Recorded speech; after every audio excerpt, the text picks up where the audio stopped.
तमाम सबूतों और गवाहों को मद्देनजर रखते हुए कोर्ट अंकुश को बाइज्जत बरी करती है। आखिरकार फिर एक बार प्यार की ही जीत हुई। साल भर कैसे बिना तुहरा बीतल, आखिर ये सोना मोहब्बत ही जीतल।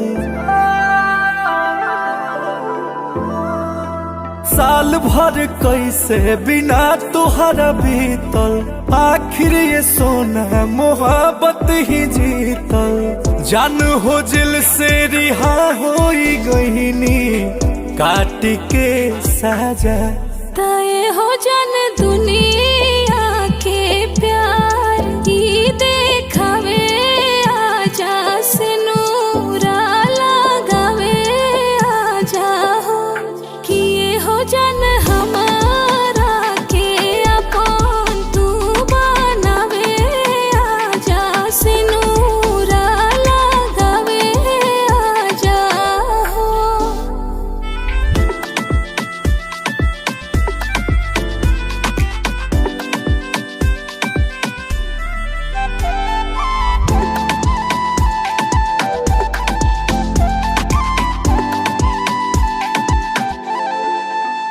का फसाना भइल संगे कहना भइल, जब से मुजरिमी तोहरो दीवाना भइल। जान छोड़ा वो बात अब नहीं खे साहत, देह सूखा पड़ल बाटे खो जाता साथ।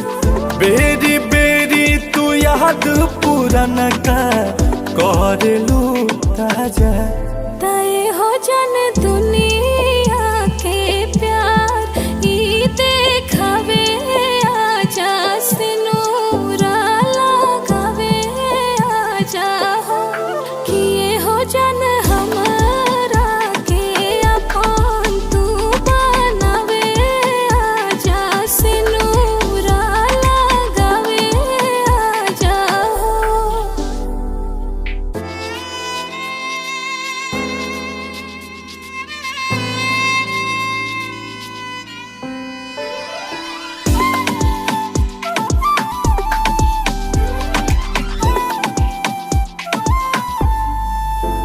बड़ी तड़पाता हो, बड़ी तरसाता हो, दोनों अखिया बिना तोहरा बरसाता हो। नहीं मानेला मन धन करा मिलन, अंकुश आइबा ना ताज मर जाइब हम। तोहरा बिना जान जी नहीं पई है, बोस आ राजा तय हो जन दुनिया के प्यार ई देखावे, आजा से नूरा लगावे, आजा हो।